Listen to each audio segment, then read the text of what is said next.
بسم اللہ الرحمن الرحیم۔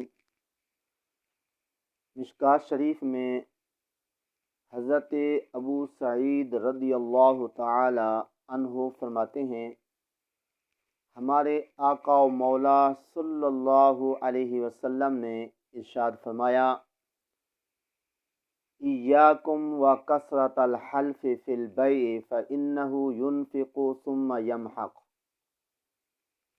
کہ خرید و فروخت کے وقت کثرت سے قسمیں کھانے سے بچو، کیونکہ کثرت سے قسمیں کھانا مال کو تو بکوا دیتا ہے لیکن برکت کو بھی مٹا دیتا ہے۔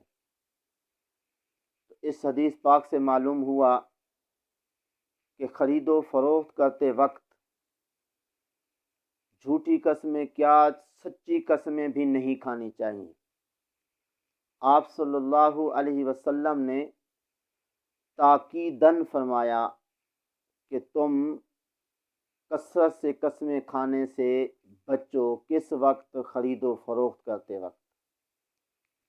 پھر کثرت سے قسم کھانے کا بڑا نقصان بھی بتا دیا، کیا کہ قسم کھانے سے مال تو بک جائے گا لیکن برکت بھی اٹھ جائے گی۔ جس مال کے اندر برکت نہ ہو تو اس مال کا کوئی فائدہ نہیں ہوتا، چاہے مال بہت زیادہ ہو لیکن ضروریات میں وہ مال پورا نہیں ہوتا۔ تو اس لیے جب سچی قسمیں کھانے سے خرید و فروخت کرتے وقت منع ہے تو جھوٹی قسمیں کھانے سے بچنا تو بطریق اولا ضروری ہے۔ سچی قسمیں کھانے سے پھر آہستہ آہستہ بندہ جھوٹی قسمیں بھی کھانا شروع کر دیتا ہے، اور اس طرح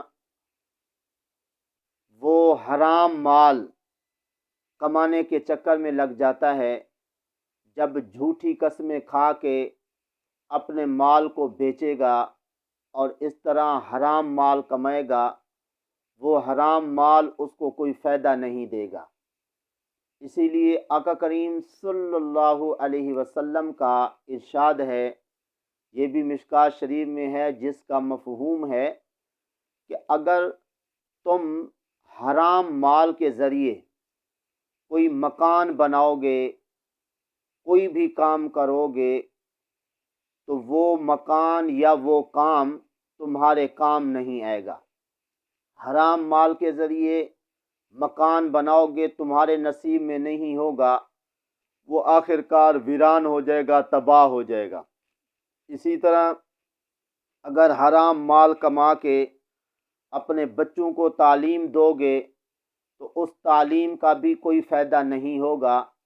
وہ حرام مال کے ذریعے پڑھا ہوا بچہ جو ہے بے ادب ہی بنے گا اور دنیا کے اندر ماں باپ کے لیے پریشانی کا ہی باعث بنے گا۔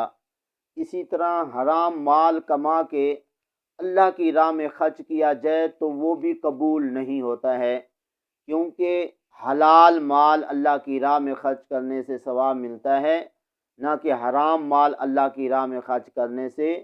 بلکہ یہاں تک آپ اندازہ لگا سکتے ہیں کہ اگر کوئی بندہ حرام مال اللہ کی راہ میں ثواب سمجھ کے دیتا ہے تو وہ دائرہ اسلام سے بھی خارج ہو جاتا ہے۔ تو اس لیے ہمیشہ کوشش کی جائے کہ مال جو ہے اگر بیچنا ہے تو شریعت کے اصولوں کے مطابق جو ہے وہ مال بیچنا چاہیے۔ اسی طرح جھوٹ موٹ بول کے، جھوٹی قسمیں کھا کے اپنے مال کو نہیں بیچنا چاہیے۔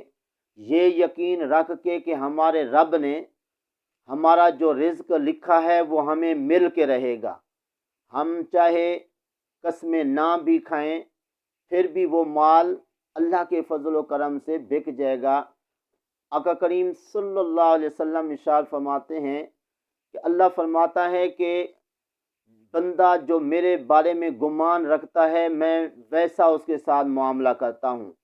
اگر یہ گمان رکھیں گے کہ ہمارا رب قسمیں کھانے کے بغیر ہی ہمیں رزق دے دے گا اور مال بک جائے گا، تو لازمی طور پہ، کیونکہ اللہ کا وعدہ ہے کہ میرا بندہ جو میرے بارے میں گمان کرتا ہے میں ویسے کرتا ہوں، اگر یہ گمان رکھے کہ یہ مال ہمارے رب کے کرم سے بک جائے گا، میرے جھوٹی قسم کھانے کے بغیر یا زیادہ سچی قسمیں کھانے کے بغیر بھی یہ مال بک جائے گا، مجھے میرا رب رزق دے دے گا، تو وہ ضرور اس گمان کے مطابق جی اس خرید و فروخت کرنے والے کو جی ثواب بھی ملے گا، مال بھی بکے گا اور حلال روزی بھی ملے گی۔